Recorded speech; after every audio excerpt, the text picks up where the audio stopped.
sits with 3 other girls in her math class. If they score an average of an 80% on their test, they get extra free time.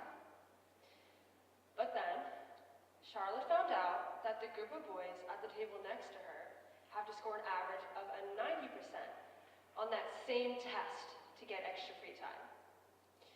At first, she was confused on why do the boys have to get a higher average than the girls do, but then realizes maybe the teacher doesn't believe that as a group of girls they can score a 90. Her next test comes along and that 80% is still lurking in her mind. And lately, it's all she's been able to think about. Historically, she's been a B student, which she was proud of. But as she started the test, a distracting thought crept into her mind. What if I'm not actually as smart as the boys? What if the teacher is right and I'm never going to score above an 80? Charlotte turns in her test, not feeling very confident, and when she gets her grade back, her fear had come true. Let's just say Charlotte may have brought her table's average score down by a lot. Now, what happened to her? Why did she score so badly? 2 words: self-stereotyping. Self-stereotyping is the process by which an individual integrates and internalizes commonly held characterizations or stereotypes about an in-group and their self-concept. For example, if a girl, like Charlotte, takes a math test believing that girls are worse at math than boys, she will, as a result, score lower. So whether it's sports, test-taking, or social situations, your performance is affected by how you view yourself. In Charlotte's instance, this was an example of a negative self-stereotype. But these stereotypes can also be positive. If we go from one of the boys' view, Ethan, he positively self-stereotyped himself to believe that since he is a boy, he's better at math than girls. And so, Ethan continues his thinking into his next test and ends up scoring better than usual. Although boys aren't always better at math than girls, his positive self-stereotype gave him the confidence and the mindset necessary to succeed compared to Charlotte's negative self-stereotype, which caused her to do badly. In a study done by Psychological Science in 2005, they explored negative thinking as a possible catalyst for a performance deficit under stereotype threat. Stereotype threat is the anxiety arising from a person's awareness of a negative stereotype about a group they belong to in a situation where this stereotype is relevant and thus confirmable. And in this study, they took 2 groups of women. Group 1, women under stereotype threat, and group 2, women not under stereotype threat. After each group took a math test, they found that the women who were under stereotype threat reported more negative thoughts related to the test compared to the women who were not under stereotype threat. Group 1 was placed in a situation where the stereotype that women are worse at math than men could be proven true, which only upped the pressure, leading to mistakes and therefore a lower score.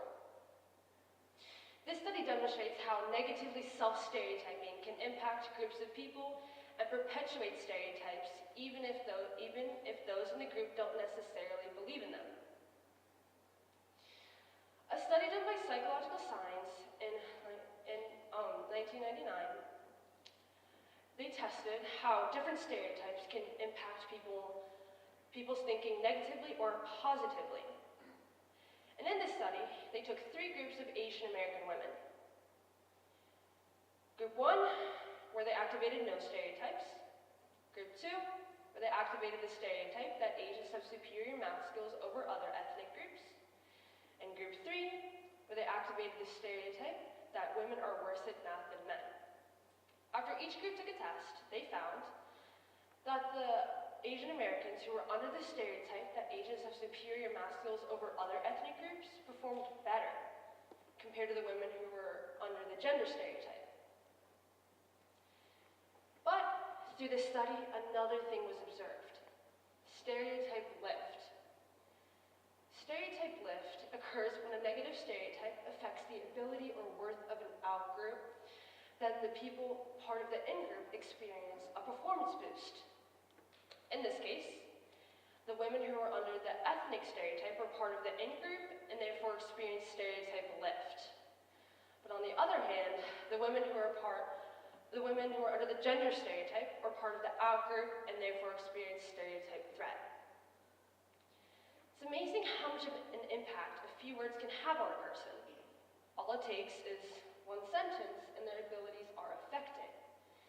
In these studies, all it took was activating the gender stereotype for women to perform worse.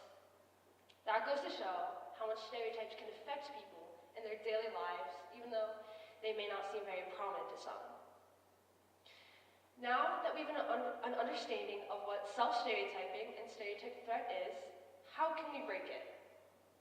Well, there's a few strategies I've thought of that I like to call SIM: self-reflection, imaging, and mindfulness. First, I'll start with the S, self-reflection. This can help because it forces you to rethink and understand past thoughts, actions, and beliefs.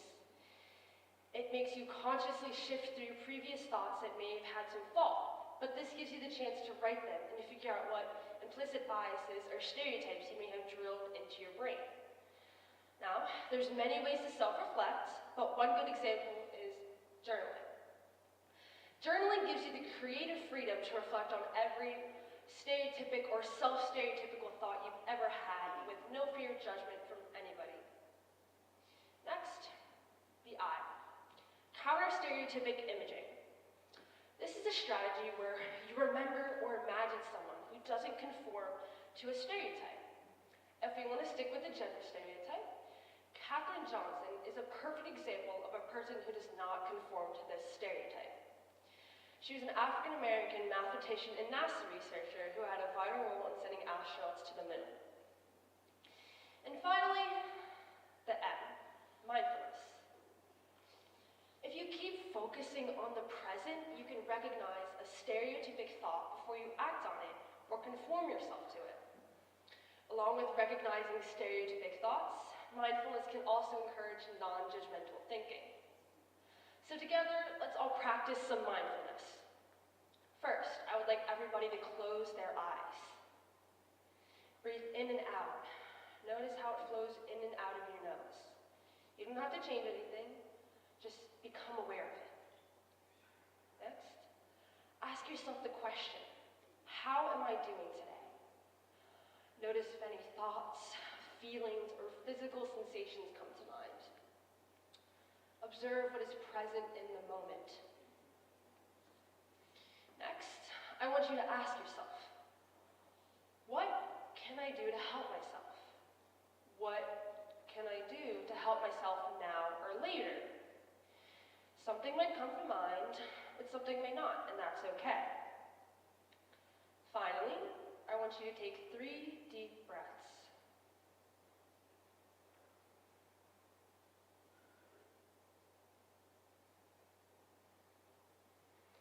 And slowly open your eyes and come back to the room. Mindfulness is a wonderful way to calm down or relax after a long day. So, to recap what we've talked about today, self-stereotyping is the process by which an individual integrates and internalizes commonly held characterizations or stereotypes about an in-group and their self-concept. And these stereotypes can positively or negatively impact people's performances. If you're struggling with these kinds of thoughts, a few strategies you can use to try and break them is self-reflection, imaging, and mindfulness. So, remember, if you're ever in a situation where you're taking a test, playing football, or bowling with your friends, Think of soon, and don't let the self-stereotypes take over. Thank you.